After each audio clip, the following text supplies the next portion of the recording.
Welcome to Hidden History, Stories from the Secret City. I'm Keith McDaniel, along with my co-host, Ray Smith. Good morning, Ray. Good morning, Keith. How are you today? I'm chilly. It's chilly up Yeah, there. Went out to the car and is covered in frost this morning. So all is here, and I'm afraid you're going to have to blink twice, and it's going to be gone. Winters are going to be here. I know. Well, our special guest today is somebody who I know is so busy. I'm surprised he had time to do this today. We did have to reschedule a time or two just to get him in, He but wears he wears a lot of different hats. he does So, absolutely. Jim Dodson. Jim, we're happy to have you with us today, and I can't help. I hadn't been paying much attention, but I noticed now there's something strange just off your right shoulder there. Oh yeah. This is a collection of sculpture that I've been accumulating over the years from friends of mine. Yeah, Um, so one of them is actually a sculptor that I had come out to my school and work with my students on alabaster stone carving. yeah. And then another one is Bill Cook, who is a regional artist who does a lot of artwork in marble sculpture. So I do that. That my house is full of things like that. And I'm sure both of you all collect things from your friends as well. I do, as a matter of fact, but I don't think anybody would call any of my collections art. Well, I've been in your garage, right? So Okay, let's talk about art a little bit. You want to? yeah. But Jim, Oh, tell us for those who don't know you, which is probably nobody, yeah, but tell us a little bit about your background. please do. Well, first of all, I wanted to say something about my family. I'm very proud to have been married to my lovely wife, Becky Dodson, for 41 years. In fact, we celebrated our 41st anniversary by going up to New England this past October and really enjoyed that, going to Maine and Massachusetts, Boston, all those historic places. But we really enjoyed the artwork there. And then I'm currently a grandfather. I think both of you probably knew that. So last night, Brooks, my grandson, encouraged me to dress like a dinosaur, and we went out trick or treating. But Oh, yeah, I've actually been a school teacher, an art teacher at Jefferson Middle School, which used to be Jefferson Junior High School. You guys both know that since 1987. So I've been doing that for 39 years this year, and people keep asking me if I want to retire, but it's hard to retire from something that you love so much. And I know that if I do retire, I'll probably stay as busy or busier than Ray Smith does. So, Yeah, that's true. retirement is just a word. It don't really. right. Sometimes it don't change what you're doing. Jim, I bet you're teaching. I bet now you're teaching the grandkids of some of your, or the kids of some of your students, aren't you? Well, definitely kids. I've always Yeah. said, when I start teaching grandkids, that's a signal that I need to retire.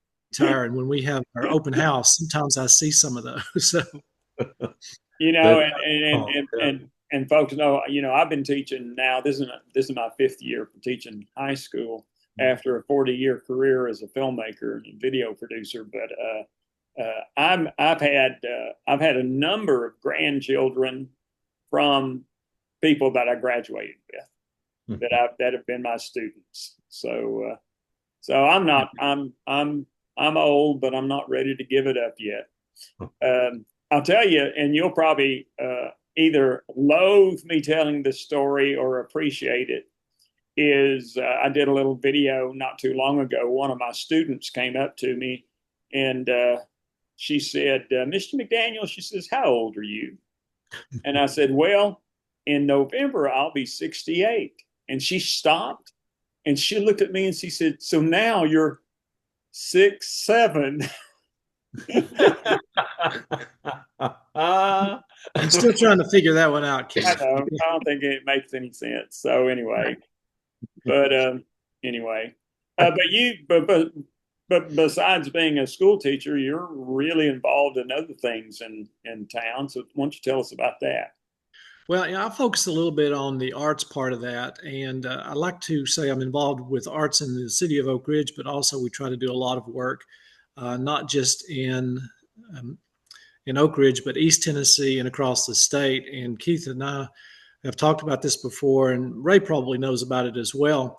So some of the things I've been involved with, actually the Knoxville Museum of Art, I've worked with them in the East Tennessee Regional Student Art Exhibition. And this was an attempt to open the doors of the KMA, such a great facility, to receiving some of the best artwork that East Tennessee students have to offer. And so this year is a milestone. We're going to be celebrating our 20th anniversary at the KMA, and that's going to be this November, December, going into January, where we will display probably about 250 pieces of student artwork, and then we will have a retrospective exhibition of the purchased pieces that I've accumulated over the 20 years, and that will be in a special exhibition there as well. Over those several years, we've expanded that program to include Middle Tennessee and West Tennessee. And as a result of that, we also have offered scholarship opportunities totaling over $10 million to students who would like to pursue a advanced degree in arts. So I'm really proud of being the founder of that program, and that's really important.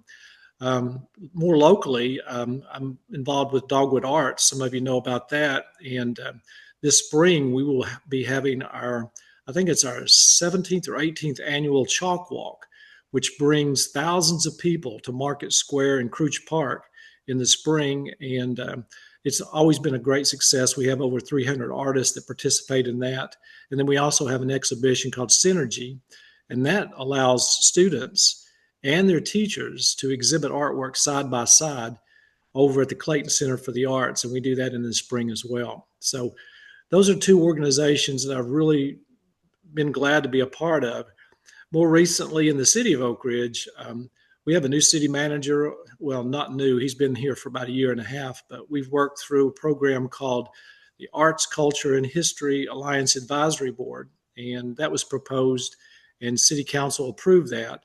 I'm fortunate enough to work with our official Oak Ridge historian, Ray Smith. He's a part of that. And we're going to be doing some great things in the city of Oak Ridge, along with some of the things that we currently do. We have murals, and we have permanent pieces of sculpture and temporary pieces of sculpture. So we continue to do things like that, but also events, as well as, a lot of things that are more than just visual art, but also performing arts. So I guess that's in a quick nutshell of some of the things that I've been working on and currently am working on. Well, you are busy. In addition to being a city councilman, and Mayor Pro Tem, you have a lot going on in the arts world. Talk to us a little bit about the murals that we have in Oak Ridge, how they came about, and what you think about that. Well, I guess the first mural that I can think about is actually a mural that was designed by students, and that's done by people with ORNL Federal Credit Union. They're the ones who stepped up and sponsored that program, and that's at their corporate headquarters. So they had a retaining wall around a utility area, and one of their employees designed a mural and put that on the side of it. This is when Colin Anderson was their CEO and president. And he wanted to reach out and see if we could involve our students. So he, along with Brian Wilkerson with Roane State Community College, kind of teamed up. And what they do is Brian will take the artwork created by our elementary, middle, and high school students and depict that on that particular area. In fact, we've done that for the last 8 years, and now we're coming up on the next cycle, and we'll be doing that this coming spring. So that was one of our first murals, and I'm really proud of that because it gives our students an opportunity to have their artwork in public places. The other couple of murals that we have one at the Oak Ridge Rowing Association facility down on Melton Hill Lake, and actually that was sponsored by Explore Oak Ridge. Katie Watts stepped up with that. And Megan Lingerfeld, who is actually a nationally known muralist, she was the creator of that. And she put that on there during COVID. I remember seeing her out there with her mask on and her mom painting that mural. And it depicts all the different things that you see happening on our waterfront, with special emphasis being given to our rowers. And we're just really fortunate to have them. And then the other one traces the history of Oak Ridge from when it was something I guess Ray would call before the nuclear age, if you will. And then it goes into the nuclear age and what's happening presently and then the future. And Megan Lingerfeld designed and created that one, and that was supported by Oak Ridge National Labs Federal Credit Union. So they stepped up and helped with that. And we're just looking at other, I guess, opportunities and possibilities. But I think rather than just being vetted by me, they're going to be coming through the Arts, Culture, and History Alliance. I'm very excited about the next possibility, and I think both of you know the historic Grove Theater. We are going to be placing a mural on the side of that and looking forward to working with an artist. And we have an RFP out right now, and we're going to see who steps up and creates a piece of artwork that depicts some of the things about our history. So more to come with regards to murals. Interesting about the choice of the Grove Theater. That, just recently we got that included on the Tennessee musical trail with the Oak Ridge Boys there. And that theater has a long history that I think will be really good to see a mural on the side of it. And that's a big wall, by the way. Yeah, actually, it's 3 walls. And I think what you just mentioned would be a good opportunity for whoever's presenting a sketch or a rough draft. Maybe we integrate the Oak Ridge Boys in that in some way. That would go along with, that historic pathway. And then the Grove Theater, we all know that they've stepped up and they've provided at no cost a lot of things to our community, one of which was the Flatwater Tales. Again, that's an arts thing I consider. And my wife is going to be co-chairing that this coming year. But looking forward to, all the other things that the Grove Theater does to support our community. I think that's a good choice for the next mural project. I think that's great. Now, that covers the murals that we have now and what we're planning for the future. What other visible art do we have in Oak Ridge that you're proud of? Well, if you go over to the American Museum of Science and Energy, more than likely you'll see several pieces of exterior art, but also interior art. I'm very proud of the fact that we were able to integrate arts into that STEM philosophy. And Alan Lowe and his staff have been most receptive to that. So currently we have, it looks like a DNA strand, if you will. And it's in the front of AMSI currently. That was done by an artist named Fisher Stoles. In fact, it was in downtown Knoxville, but we decided that it would be very appropriate to place it there. So again, ORNL Federal Credit Union stepped up and they funded that over a 3-year process, paying that down. And that will be a permanent exhibition at that location. And we'll see what happens if we move from that location to another location. Well, we'll take it. Yeah, definitely. And then we have another piece of artwork, a sculpture that looks like a sundial, and it has Albert Einstein's face on it. In fact, that's a purchase piece that I have on loan to AMSI, and that's outside. And then inside, I'm really proud of something that we have. It's a stained glass window that's backlit, and it revolves through different colors. It almost looks like a nebula. And that was created by Laura Goff, who is a pretty famous local stained glass artist. So we have those, and then scattered throughout the city of Oak Ridge through Dogwood Arts and the arts and public places. We have a lot of other pieces. If you go to Jackson Square, there is a piece of artwork that was purchased, and that's in their little park there. And then we have some in front of the credit union. And I do know that we have several other pieces that will more than likely be a part of AMSI's collection in the near future. So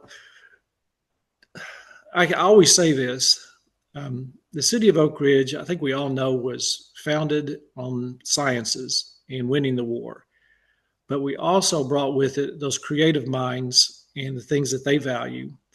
And that's why we have such a vibrant arts community in our community. So I'm just really proud of that part of it.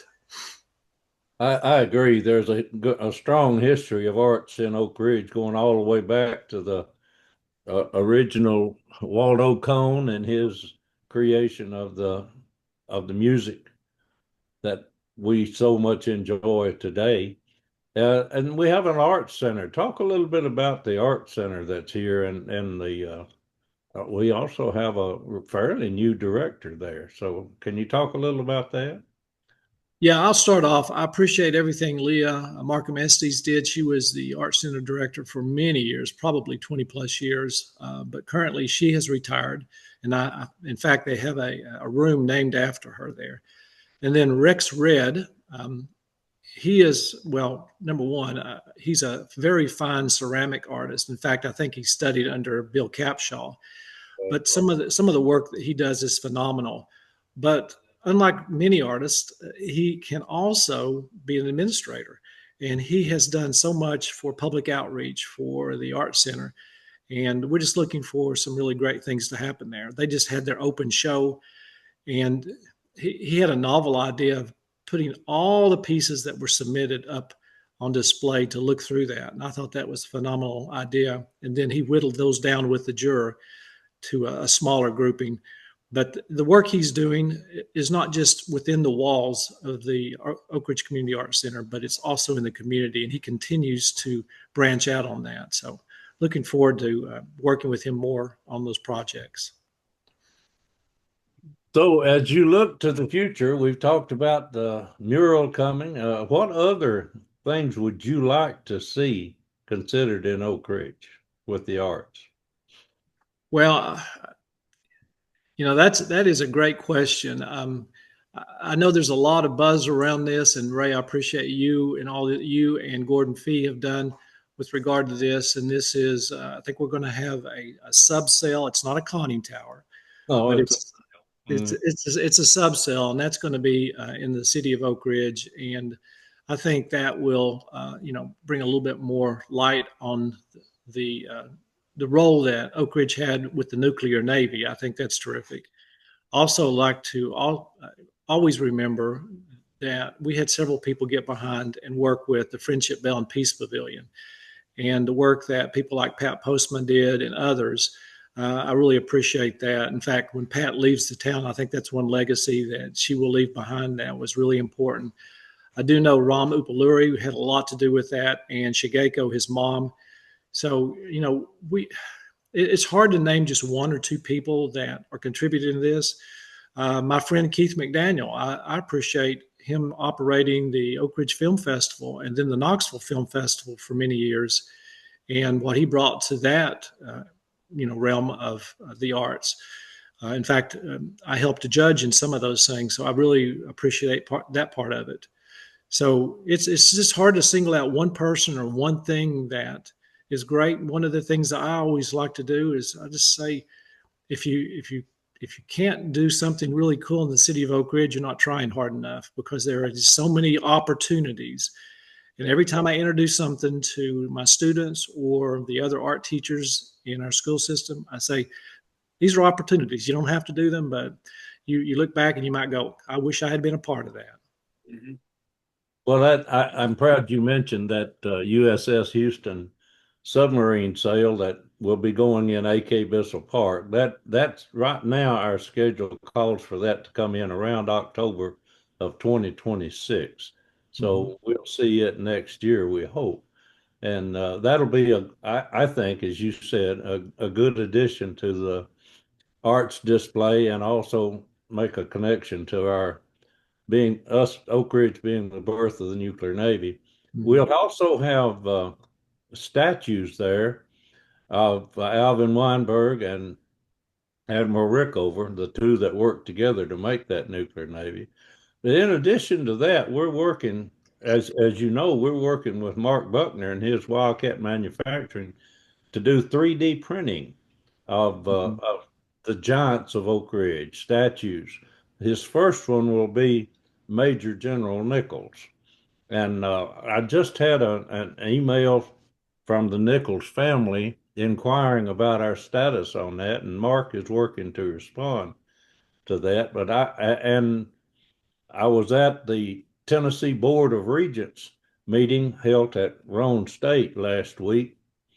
They asked me to talk about the history of the Manhattan Project, and I did that. And then Mark was there talking about the Wildcat manufacturing, and he highlighted the Giants of Oak Ridge as being a major initiative coming out of the high school here.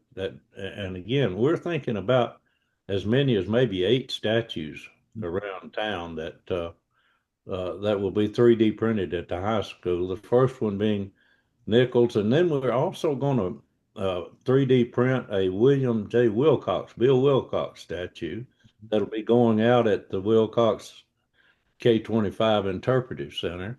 And then, of course, Weinberg and Rickover.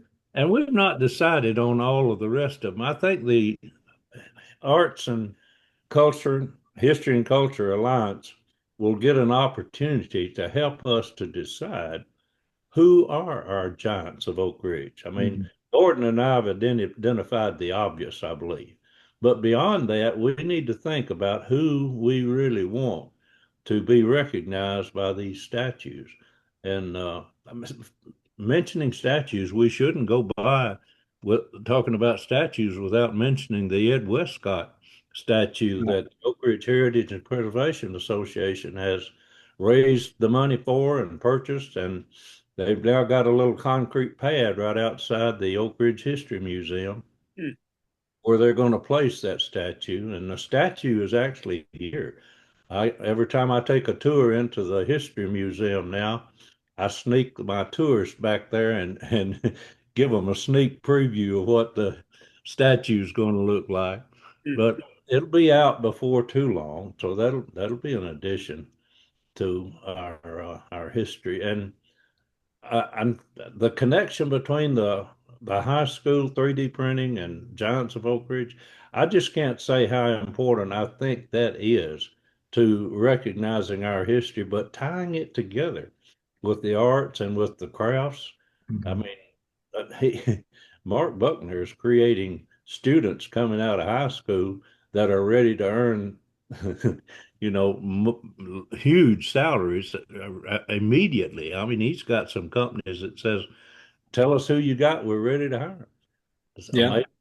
Also, let's not forget the Scarborough 85. Oh yeah.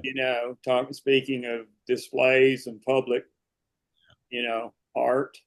And again, Mark Buckner's group are working with that design of that monument as well. That monument will go where the Friendship Bell was originally, and it will cover that entire hillside. It's going to be an enormous monument that's going to be a good addition to the arts in the city. I'm glad you mentioned that.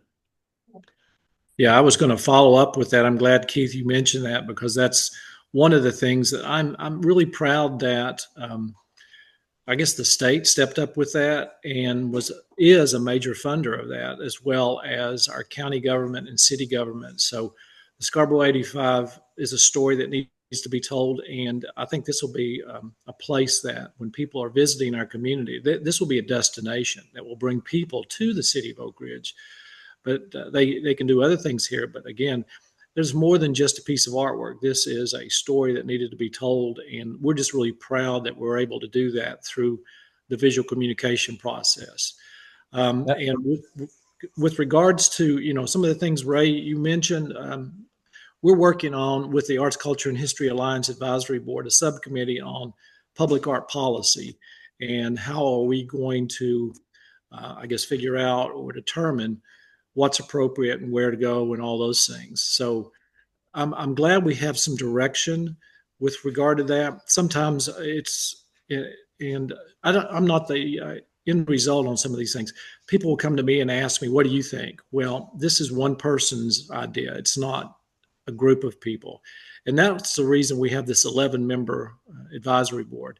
And that is so that we can all get behind this and gather information from the community and give them a better answer, I guess, or a more comprehensive answer that will involve the city on that. So I just had to mention that. But I'm glad both of you brought both the Giants of the Oak Ridge's history as well as the Scarborough 85 monument. I think that's really important. I think one more thing about the Scarborough 85 monument. we were successful in getting the story, the Scarborough 85 story, included in the social studies standards for the state of Tennessee. That means all of the schools in the state will be teaching that story. The next step is to get it on the Civil Rights Trail. Now, in order to be on the Civil Rights Trail, you have to have something. You have to have a thing, a place, something that you can designate that's a part of the Civil Rights Trail. That monument will allow us to be that. Some some places have, like Little Rock, they've identified the school there as the destination. We didn't want to do that in Oak Ridge. We didn't want to identify the schools, and the monument's going to be a much better thing to bring the public to than to have them just be able to see the exterior of a school building. So they will be able to engage with that monument. And the way it's going to be designed, it will be interactive. We will be able to learn from it and tell the story by the people coming to the monument. Again, glad to have the involvement of the Oak Ridge High School in that.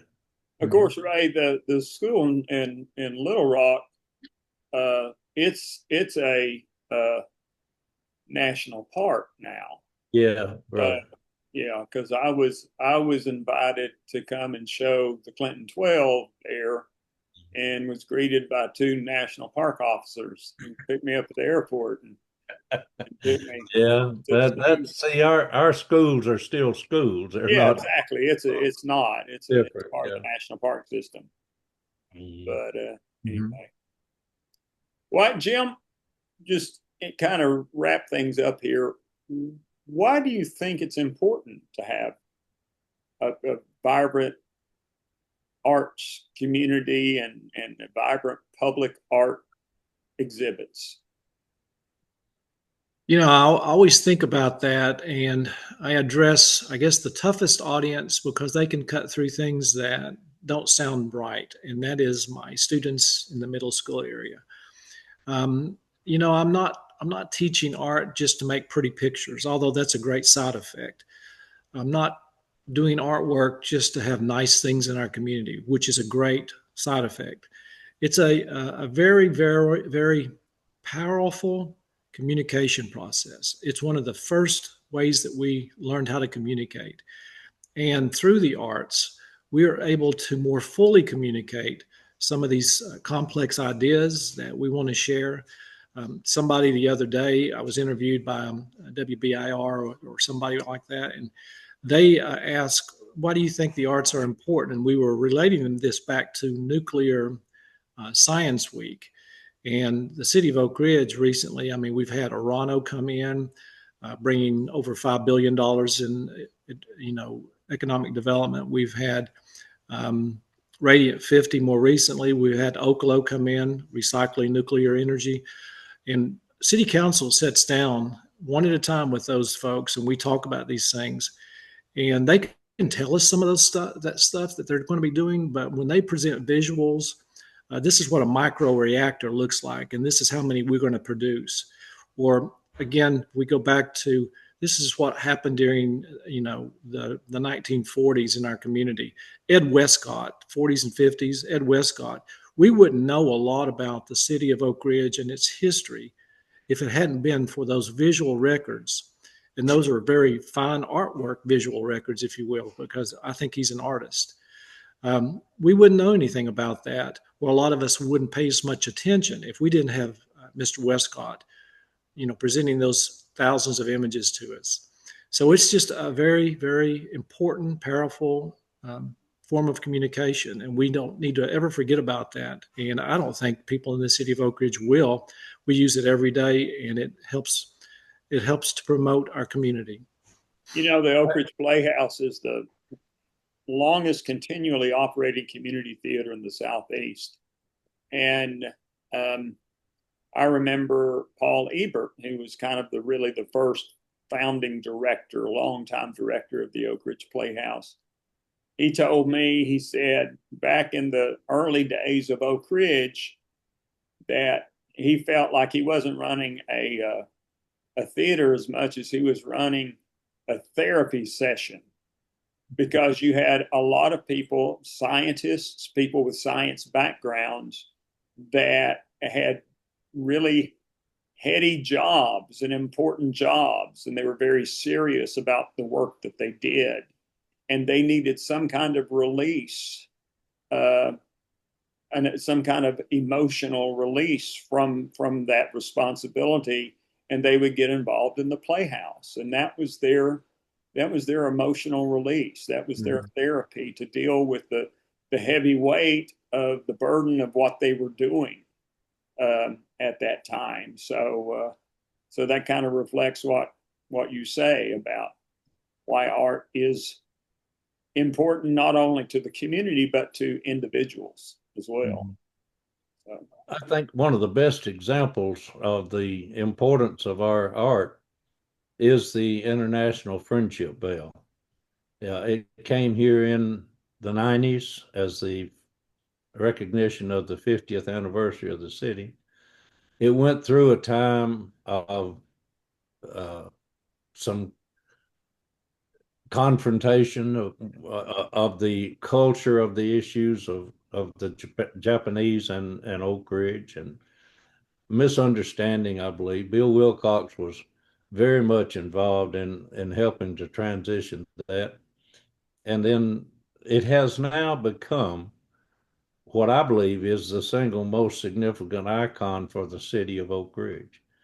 And people coming to Oak Ridge, and I see a lot of them on tours that I give, when they experience that bell, just ringing the bell and seeing what's written on it, seeing the display of the Mount Fuji and the Japan, the cherry blossoms, and then seeing the Tennessee mockingbird and the irises, they make a connection to our history without me saying a word. So it communicates extremely well about the iconic history that Oak Ridge has. So I think art is extremely important as a communication tool.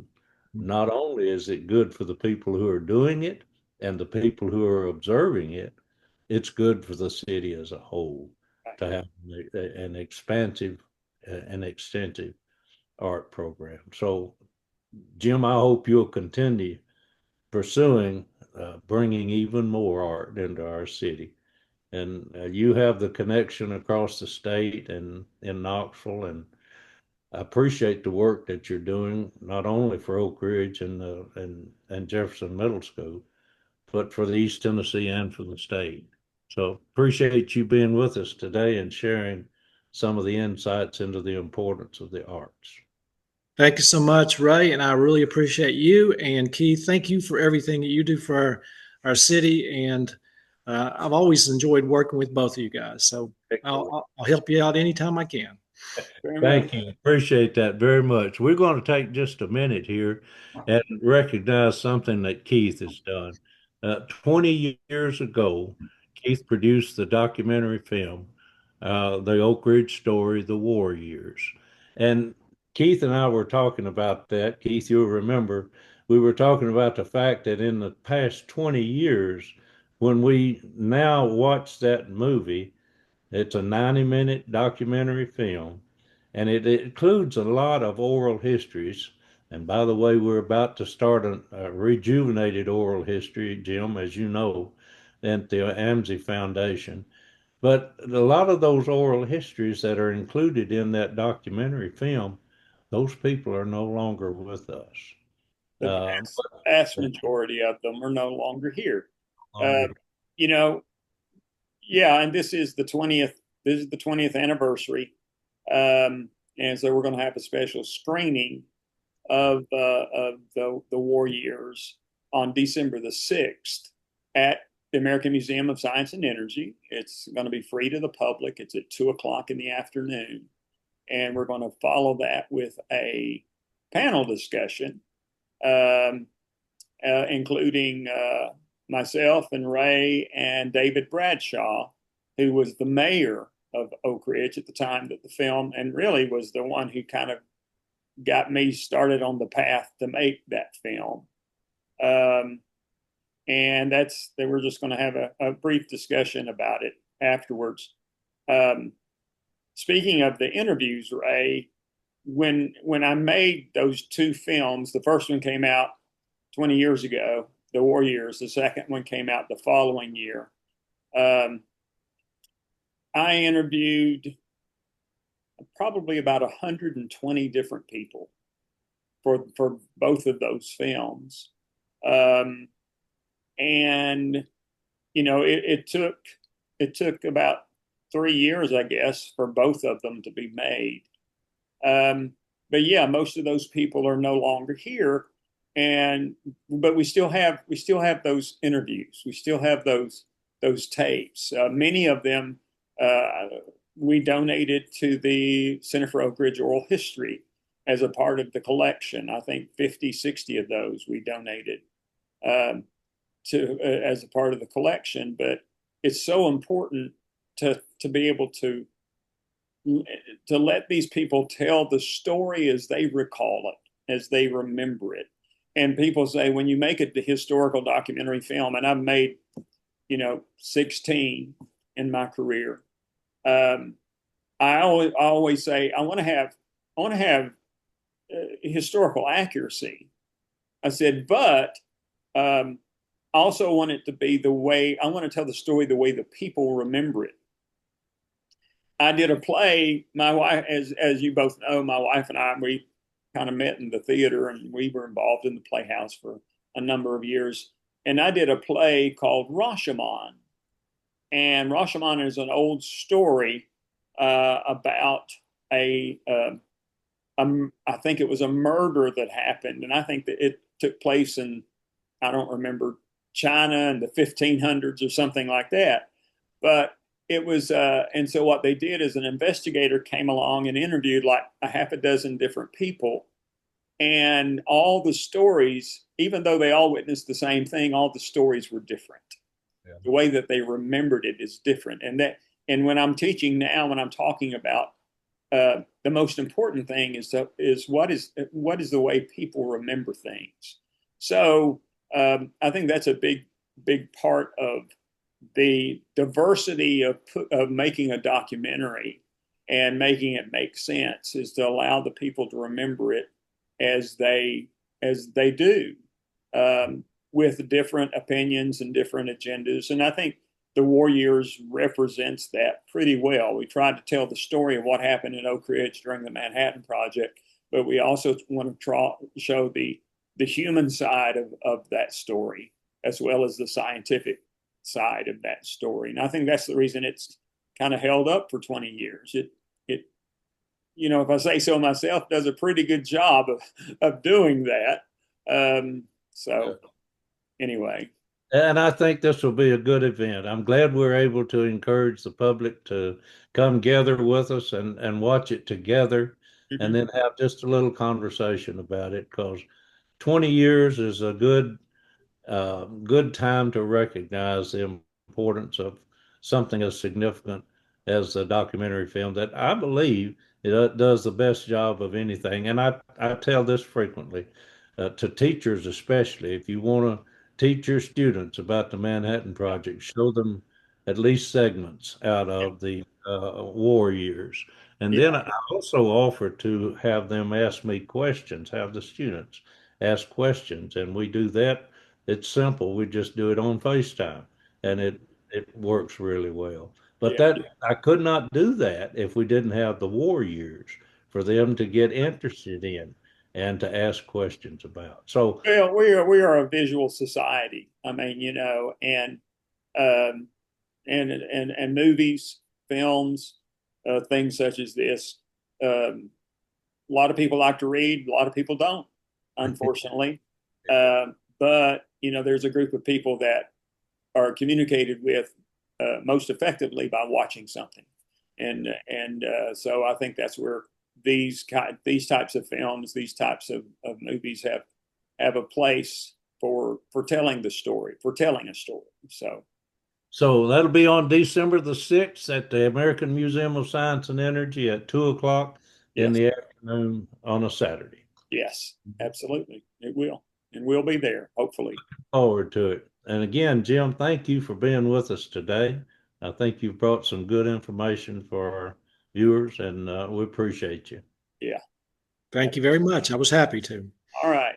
Okay, Ray, who do we have coming up next? We've got Wade Cresswell, the mayor of Roane County, who's going to be talking to us, and he'll be talking. I mean, Wade can't say anything today without saying the Manhattan Project 2.0. Yeah. So we want to let him tell us what that Manhattan Project 2.0 consists of, and particularly in Roane County, but it affects all of the city of Oak Ridge. So we'll have Wade Cresswell next. All right, very good. Folks, thanks for watching. We'll be back in a couple of weeks.